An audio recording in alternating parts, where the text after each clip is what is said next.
going to deep dive a topic that is actually really relevant, not just for everybody in our industry to have a better understanding about, but I think it's really relevant for anybody in any industry to have a better understanding about. And that is budgeting basics.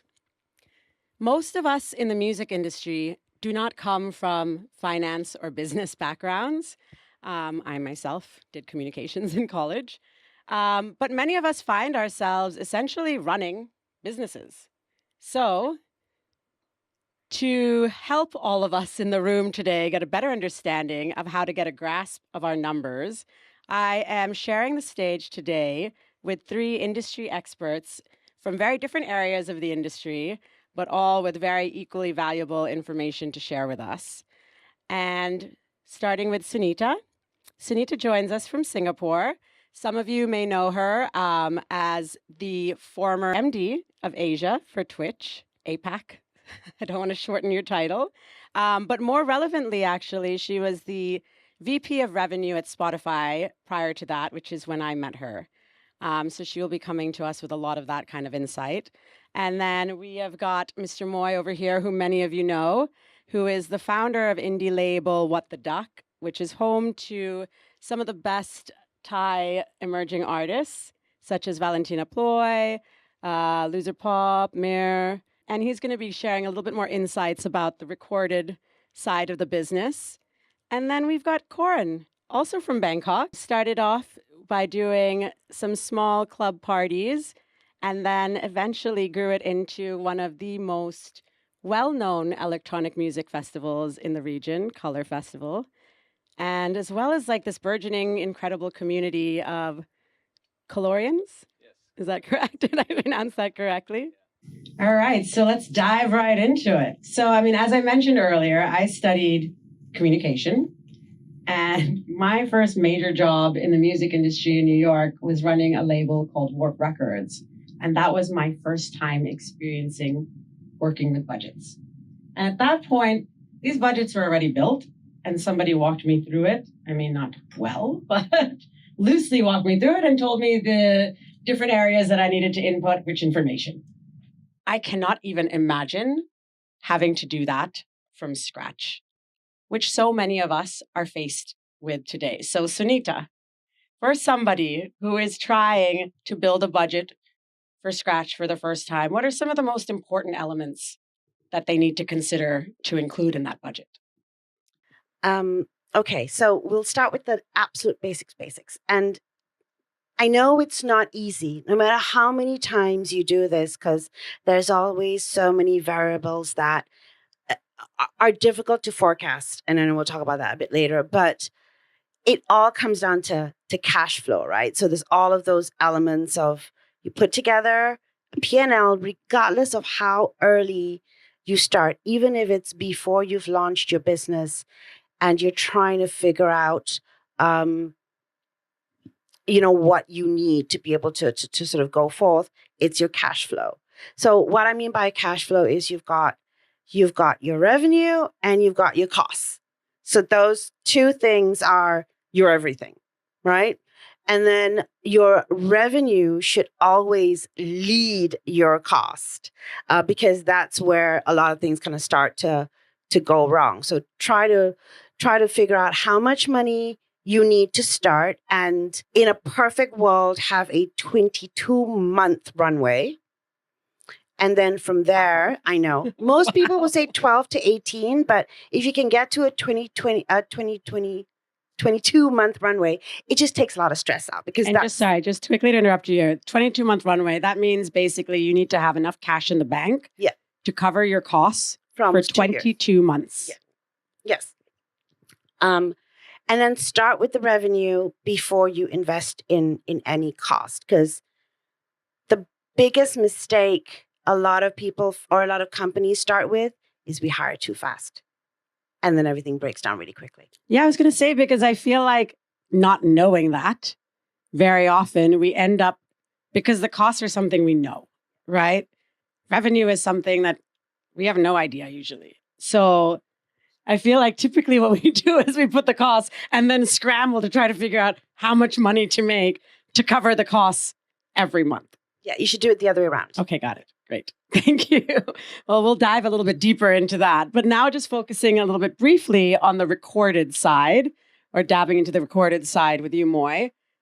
What are some of the various revenue streams that you focus on as a label / management? So the main source of income from both artists and the label, I think, would be the tour and live performance. So this one of the biggest portion of revenue that we have. So number two would be the revenue from music streaming platform, Apple Music. Okay, I'm glad that's still number two, not further down. Also, the number three would be if the artist can write their own song, so the royalty, like from the sing deal. Publishing, yes, that's a very good point. Actually, a lot of people overlook that. And on the TV, on commercial thing. And number four, this would be a very significant portion for someone who very famous. So it's about a partnership, it's the brand partnership. So if you're really famous, so this person can be really significant revenue. Yeah. And the last one would be the merchandising. T-shirt, hoodie, hat, and nowadays I think a lot of artists, they try to do much more than just the merchandise. They try to do more to collaboration with some other brand as well to put some value on that. So that would be something that you have to think about. And it's actually a good idea to save cost, right? Like if you're partnering with a brand, you're not sitting on all this inventory of your own merchandise to sell by yourself. Yeah. Wow, those are all really interesting. And obviously, I mean, you've been around for 9 years now. How have you seen the revenue streams kind of evolve over those 9 years from when we were predominantly, say, physical business? Or has it evolved, specifically in Thailand? In Thailand, I think when I start What the Dark, I think the number of the digital streaming is very small. But now I think it's growing every year. It's about 20% now. So now it's growing very, very, very big part of the portion that you have. And also the live show is getting stronger and stronger, especially after the COVID. So last year we have a very good number. And this year we even have the biggest number that we ever have in What the Dark for the touring for the artists. And we predict that next year is gonna be much more for the for the touring. That's incredible, actually. Yeah. And it's quite unique as well, because in Thailand, unlike in markets like the US or Australia, for example, the labels are the managers, which means that they actually get a piece of that live business. So I would say it's a good country to be in to set up a label versus the US or Australia, where your biggest source of revenue, the label actually does not get a piece of. Yeah, I think at What the Dark, we try to, when we sign a contract with the artist, we tend to do a 360 deal. Otherwise, because we have to work hard, we have to invest a lot of money on it. So I think that fair that we can get a piece of everything. Yeah, absolutely. And if that's what they sign off on, right? That's great. That's great. Thank you, Moy. Now, Coran, switching over more to the live side of the business, putting on shows usually requires quite a significant amount of investment, right? So what are some of the most important costs to factor in when you're planning to do, say, even a small club show? For a bit of context, I have a horrible history with budgeting. Perfect for this panel. This is why I wanted to jump on this panel. However, until recently. Yes, no, not until I wanted to state that because I've been doing events for 11 years and this has changed year on year and I've gotten better and better as time has compounded. But I really started off not understanding this at all and not even wanting to look at it. It took me like 2 years to figure out the withholding tax certificates in Thailand and that system.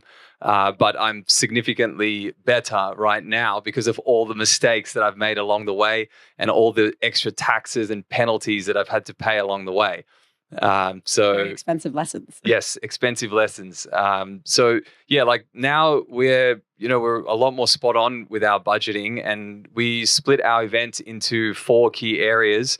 So we group it in entertainment, which is all the costs such as the artists' performances and any of the related costs to that, like the riders, the hotels, etc.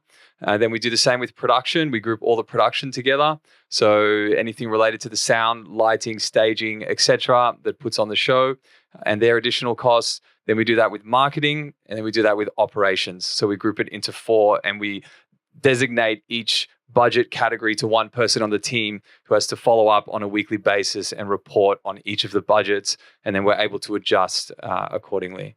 So that's how we split it up. Yeah, those are the main areas we focus on. Yeah, no, that's really exciting. And I'm glad that, thank you for going through all of that on our behalf and learning all those lessons for us so you could be here today to make sure that we don't make those same mistakes.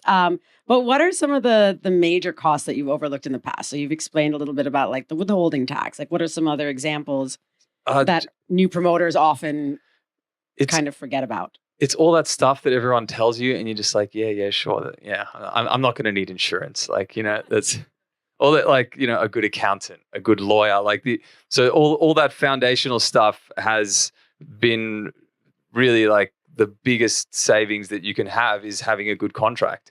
Like one clause in a contract can save you $1 million baht. Like if you understand what you're doing, and that's something that we've invested in more now. Like I used to write the contracts myself, just Googling clauses. Now we use a lawyer and we make sure it's done properly, and that's saved us a lot. And the same thing with our accounting, having a good accounting firm, just very straightforward basics that everyone tells you in business has been what saved us the most with our budgeting. And was the other one on revenue streams? No. That was That it. Just like the weirdest cost. No, we were just Moy and I were just saying, yeah, we've also done that before, where we used to make our own contracts until we got burnt badly. Sunita, where were you in our lives 10, 15 years ago, basically? Coping right? with the same things at Spotify. I know, right? Wonderful. So now we've got like the basics of like the budget, right? So I feel like we've got a pretty good understanding about the budget. And as we've mentioned, costs are much easier to predict. You can figure out how much your salaries are going to cost, how much your artist fees are, or how much your marketing's blah, blah, blah, blah, blah, right? But it's the revenue. When it comes down to revenue, it's super difficult for us to project or predict how much revenue we're going to make. So, Sunita, do you have any advice for us when we are going about trying to project revenue? Are there some general industry rule of thumbs or... Yeah, I think there's 2 one that we absolutely live by, right? I'll talk about that, and then I'll sort of put it into practice, like what we did at Spotify. So we always say, let the revenue drive your investment and your costs. So by that, what tends to happen, and this happened with all of our market launches, is before we even went live, we had 50% of that revenue booked, done, committed. So if that is what you want to raise cash just to get started, that's an easy sort of friends and family investment. And then by the end of Q1, if you're doing your revenue driving, by the end of Q1, you need about 70%. And by the middle of the year, you need 90% of your revenue. So whether it's selling tickets and touring or advertising or marketing or whatever it is, by the middle of the year, we aim for 90% committed, because by Q3, you've got your balance of 10%. And by Q4, you're starting to think about next year. So it'll take a few years to get to that flow. But once you get into that habit, it allows you, number one, we talk about this all the time, to be proactive instead of reactive, where in Q3 or Q4, we are scrambling to make ends meet. And so this is, again, it's a good pattern to adopt over the years. And even at Spotify, the way we put this into practice, and we used to call it the traffic light system. And And so there was a whole list of things that we needed. And it started with it actually started with being able to license the music and how much that was going to cost us. And once that was done, it was all of the revenue drivers to get to being able to afford that licensing cost. So I guess if you break it down like from an artist perspective and kind of dumb it down a little bit, like in terms of like, or make it more practical use case, right? You make your to-do list and then you assign a cost to every part of it. Because this is, I think, a part that artists in our industry can't fathom is like when you put out a song as an artist, you think you just go on Fruity Loops and you can just home or studio record it and there are no actual costs. But that's not true. Every hour that you are spending doing that versus whatever job that pays you, that is the cost of that, right? Like there's ways of finding the value of different things. The equipment that you buy to use, right? All of that stuff counts if I'm not wrong, right? And you go through like all of your costs. Yeah, but that would kind of be like in your initial investment cost setup. But once you've got all of that, you then need to focus on your revenue drivers. Okay. So everything that you're producing. So marketing costs and things like that. Like how are you gonna generate revenue? So say for example, when we're launching in Thailand, right? Say Thailand was gonna cost us $4 million in licensing cost, right? And so off the back of that, we would say, okay, year one, it was gonna cost us $4 million. We are going to sell $2 million worth of advertising for 2024. And before the 1st of Jan 2024, all of those advertising packages would be sold. Before you could launch into Before we even launched in the market. And then the second part was the subscriptions, right? So how many subscribers were we going to have to reach on a weekly basis to then get to that break even at the end of the year? Because there was going to be another, not $4 million, but $6 million in 2025 that we would have to pay to the Thailand music industry. And then it's constantly, it's two kind of lines that both go that way. Yeah. Okay. Does that make sense? Yes. Okay. But just moving on from that, what are some of the biggest mistakes that people make when building their budget? Actually, Coran kind of covered a lot of them. It really, as boring and adult and tedious as it sounds, taxes is the kick in the stomach that no one ever sees coming. And it is accounting tax, bookkeeping tax, insurance, your actual corporate income tax on your business could be a couple of $100,000 if you're making some money and could not just wipe you out, but put you in the negative. So definitely go in with a good lawyer and a good accountant. That could save you so much money. Okay, awesome. Good tips. So as we said, definitely for the live industry, there's a lot of investment, but also when you're developing artists, there's so much investment to be put into that people don't really quite realize before an artist can actually start generating money, right? There's development costs, recording costs, right? So Moy, how do you determine how much to invest with every new artist initially or new project? How do I what? How do you decide how much to invest when you're starting a new project or working with a new artist? To be honest, I don't. It's like when you build the new artist, it's a long-term investment and it's a long commitment. So I don't think that we can, decide how much money we're gonna spend on one artist. But what we do, in our office, we normally, when we sign a new act, we normally have maybe the same amount of budget for the new act for start off. Like a launch budget, basically. Yeah, that's a launch budget. But to be realistically, when we sign the artist, we're not gonna talk about the budget first.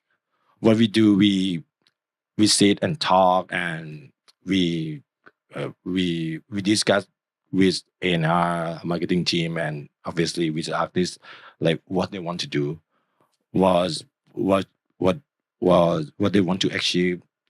So we make a proper plan, at least maybe 3 year, and then when we make a plan, like what you how many single you're gonna release and when you're gonna when is it time for you to drop a EP or album, and then when we agree on that, so that when it come to discuss about the budget, so we set the budget according to the plan that we agree on, both artist and the label.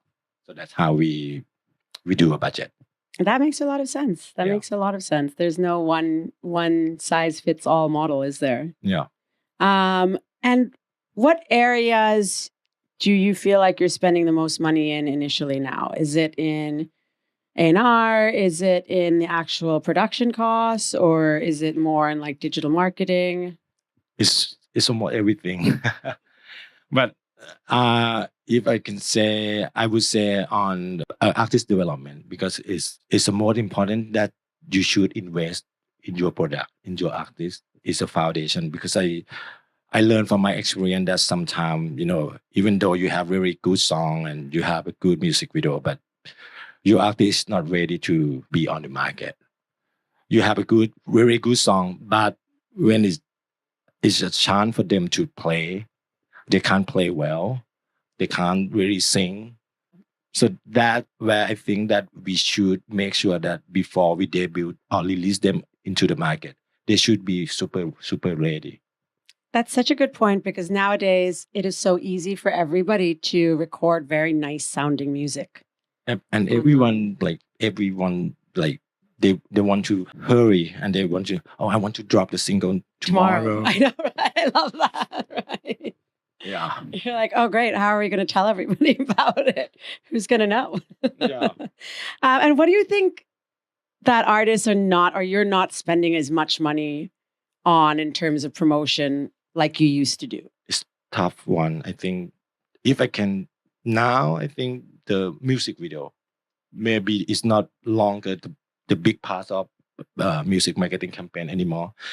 Maybe 5 years ago, music video could be something that I think we all have to spend a lot of money to make sure that we have a good music video, because of where all the fans discover the new music back maybe And 5 or 6. Yeah. No, I'm talking about YouTube. Yeah, you did. Yeah. Sorry, I just But dated now myself. I don't think that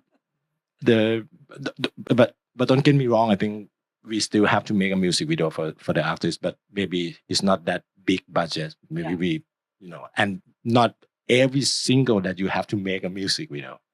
So maybe you nowadays, the fans not on the YouTube anymore, right? So they discover music while on the TikTok, on the short video, on Instagram. So why not we try to allocate some budget to try to do something else, try to create more content, so that I think that would be make sense nowadays.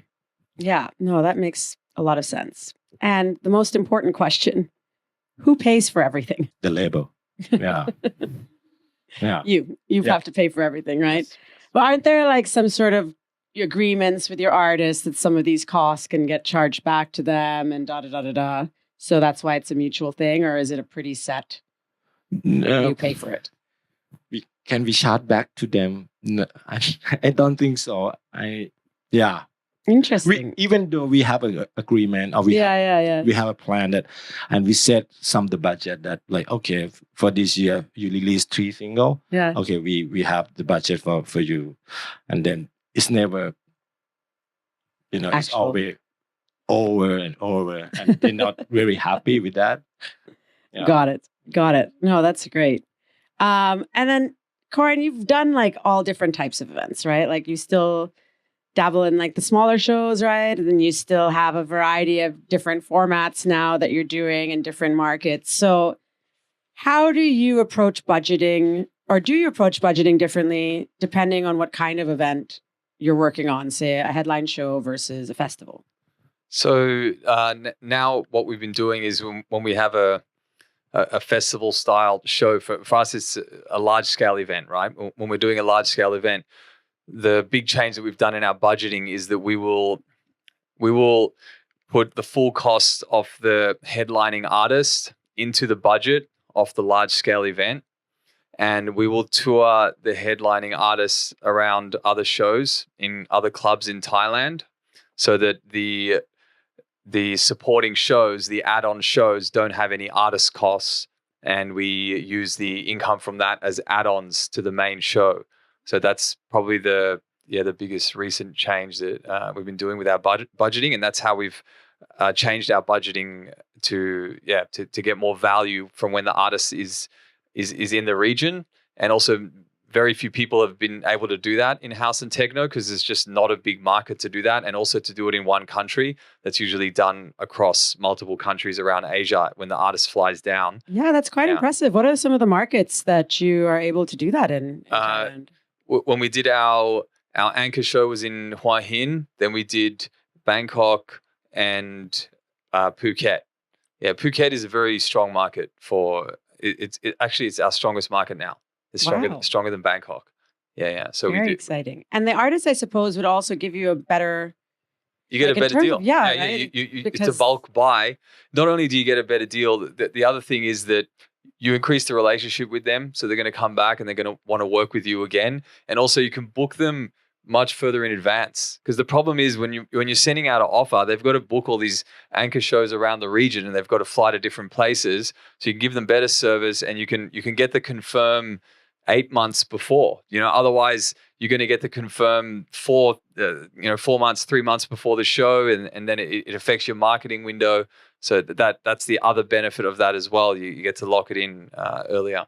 That makes sense, right? Because the agent doesn't have to try to secure some other things in order to confirm your show in the meantime, right? Correct, yeah. Amazing. So I feel like today, every business has kind of evolved into offering all kinds of different services, right? So for example, a label might offer publishing services now, right? Or publishing admin.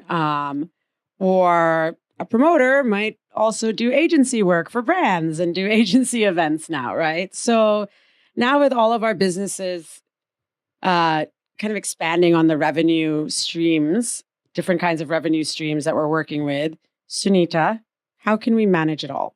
I feel like businesses are becoming a lot more complex with, before you sold one product and you sold that product and you had that price. Now we all have a bunch of different products and services that we're dealing with, which makes our cash flow and budgeting even more complex. So are there tools or any sort of advice that you give for sort of streamlining businesses with multiple revenue streams? Well, I think you sort of answered the question there with just the word streamlining, because it's very, it's very tempting to sort of say, oh, we can go and do this, or oh, we can go and do that. And then you just stretch yourself way too thin. And you start to invest in different parts of the business, and then you're hedging your business where you've got 5 things that you're working on, 5 things that you're investing in, and 2 things work, but then the other 3 things could cripple you. Yeah. So one thing that I always do with a lot of different companies that I work in, we've been through this, is just stick to what you're good at, because, just that focus and that one investment stream or 2 investment streams, you'll just be able to control and do well, because I think that's where it all falls apart.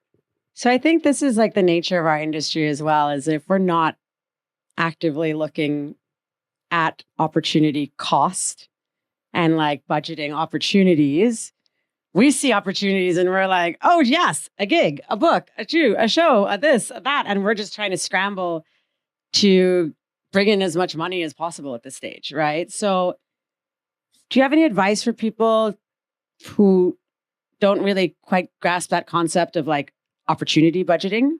Like how to go about like really thinking about, okay, so you've got this one opportunity that's coming in, like we've had, like, okay, so we were thinking of doing panel curation and da da da da da, right? How do you talk yourself or work yourself out of doing an opportunity like that? Well, we've had these again.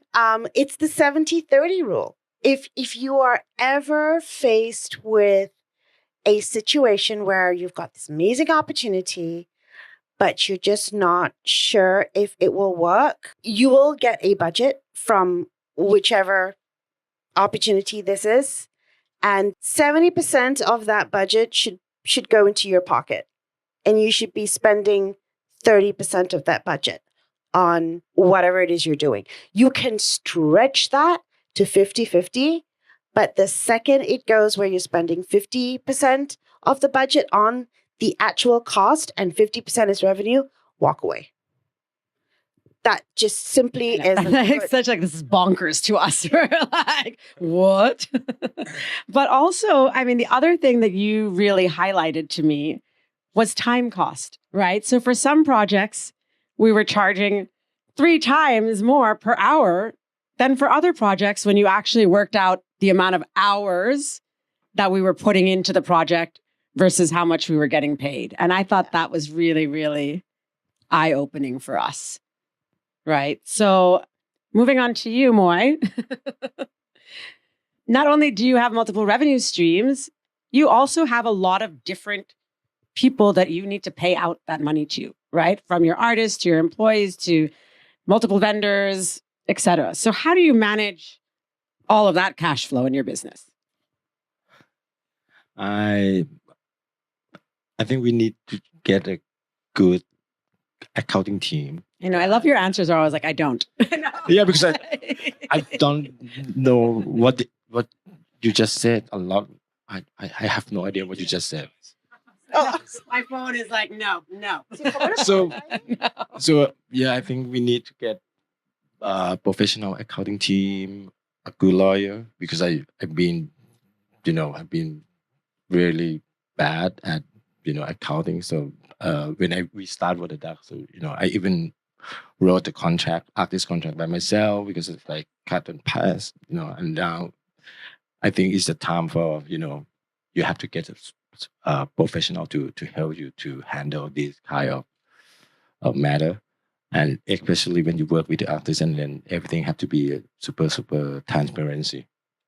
Yeah. Yes. I mean, that's really what it comes down to. I know we've kind of harped on this several times here, but I feel like we cannot say how important it is to get professional help in these areas because it ends up really costing you in the end if you don't. And, in live events, especially like we mentioned, there's so much cash out of pocket, right? So you've got to pay deposits on venues, for example, and you have to pay advances on artist fees and blocking off everything.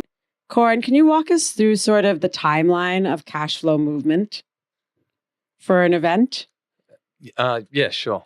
I want to say, like, I wish I'd listened to you earlier, like quite a few years earlier. Some of the principles about focus and everything is also. I was doing 6 event brands at one time in 2015, and just all over the place. Exactly what you said about keeping the focus. So the question about how we allocate our cash flow. So the biggest upfront cost is going to be the artists, for sure. For every show, it's the biggest upfront cost because they need 50% before you're announcing. So depending how far you go and how excited you get with booking the artist, then that's going to be how high your upfront costs are in that area. The other one is the overhead of having the right team members and running the company regularly. So the running costs of the company, and when it comes to the show, you can actually like pull everything back except for the artists and have minor marketing design costs for your launch. The launch is the other expensive part, like how much you want to put into your marketing launch, but it's not as much as the artists usually, depending how far you want to go there. Yeah. And also, it seems like in the past, I feel like the other struggle with promoting events is that your revenue comes in so late. Yes. Right. So now I feel like, are there things that you are able to do now with ticketing companies to address this issue? Working with the right ticketing company for sure. Yeah. Have a great relationship with your ticketing company. Vin. That was completely unintentional. I know, right? Yeah, work with a good ticketing company and come to an arrangement on being able to, like have access to a certain amount of funds and agreeing on that before. We worked with platforms in the past where we couldn't do that.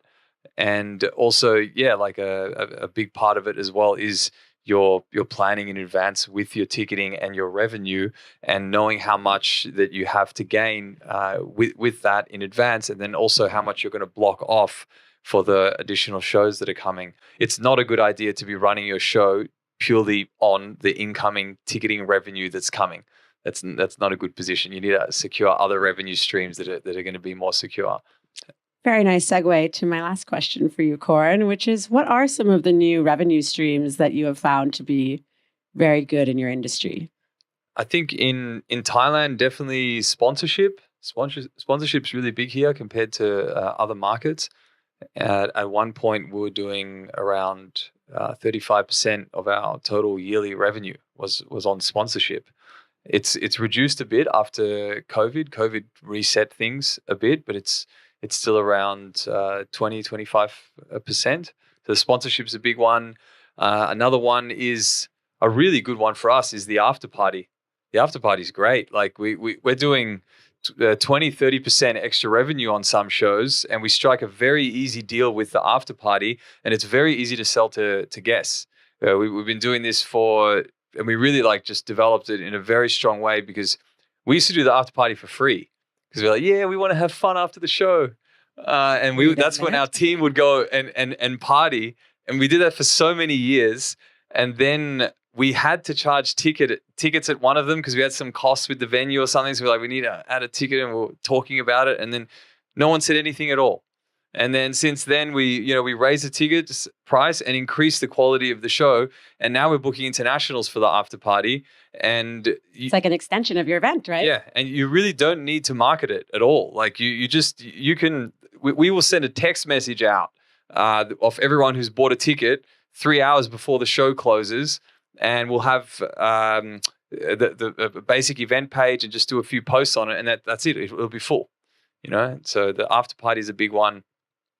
We've tried merch, and we've had very hit and miss. I know some people are doing merch very well as an extra revenue source.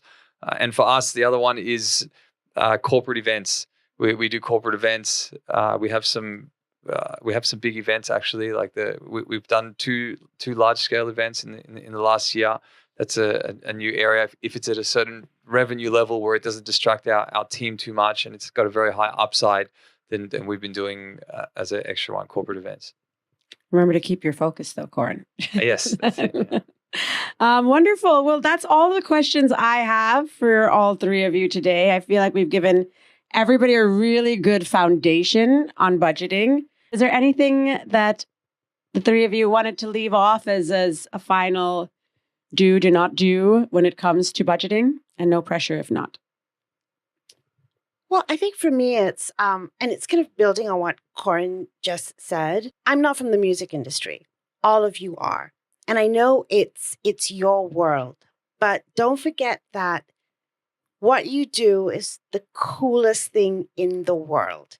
And there's a lot of us outside the industry who are dying to work with all of you. And so when we think about revenue streams, think a little bit out of the box. Think about, and Coran and I were talking about this, think about telcos around Asia who want to bring your artists and your concerts to their country and have very deep marketing dollar pockets, a payment gateway, and just a huge database. So if you're thinking about mitigating a risk, partnerships like that make a lot of sense. Also, the world of TikTok, I'm a huge fan of TikTok as a marketing platform. And we're all going further and further into the world of live streaming, apart from just audio and video. The world of live streaming has an incredible revenue opportunity for music.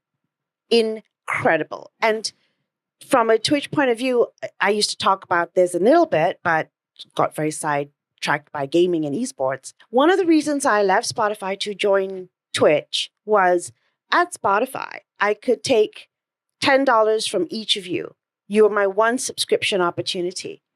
At Twitch, I could sell you one channel or 10 channels, right? So as a label, what we ended up doing was working with labels, and they would start with showcasing all of their artists. And then as their artists got bigger, would sort of farm out individual channels for them. So there's all of these types of opportunities out there. We worked with Mike Shinoda, and he killed it because all people wanted to hear, paying a lot of money to hear it, was his songwriting thoughts. That's it. So simple. So there's so much opportunity out there. I just wanted to share that. No, that's great, because I think we're all kind of looking at ways to bring in revenue to do what we really love and not go broke. Moy, any last words that you want to share with everyone? Hire an accountant. I think we need to do what you best at, and then you get some professional to help in the area that you can't really do well. So that's And I guess like it doesn't cost anything to have a meeting with somebody, right? To have a meeting with an accountant, or to have a meeting with a lawyer. It's very low cost, kind of just to figure out whether or not these are the people, or if you're actually ready at that point of your career to hire somebody like that, right? Thanks. Coran? The way I got a lot better at budgeting was just to chunk it in very small increments over a long period of time. So spending half an hour once a week, getting good at this, and then increasing it to an hour and a bit more over a very long period of time is how I got better at this. Is that like looking at books, like reading about it, or going through your budgets, or like the half an hour that you spend? Going through, because I just did not like opening a spreadsheet and seeing all these numbers. Like, oh no, I just want to have fun and throw great parties. Like and like the part of the event that I love is, and my background is marketing and promoting and getting people together, putting on the show, the music, and then the budgeting part was the part I least enjoyed. So the way I got better at it was to just approach it in small increments and just say, I can do 30 minutes a week, it's fine, and just put it on my calendar and then do that. And then after a month, make it an hour. And then now I probably spend around anywhere from 2 to 4 hours looking at the finances every week, and just that's so great. Yes. And how much more do you enjoy what you love of it? Now that you know I that enjoyed you it a can lot pay for more it, because right? I know, right? it sustains me being able to continue. It's like it really is the lifeblood of our businesses, and we just can't do what we're doing unless we get good at this area. It's like we can't run events if we can't sell tickets. Getting the finances is just the exact same impact. You can have the best event ever, and you can lose a lot of money, and you won't be able to continue. So it's essential. Wonderful. Very well said. Thank you, all three of you, for your invaluable insights and for sharing your time with us today. And thank you, everybody, for joining us for this edition of Real Talk Budgeting Basics. Thank you all so much.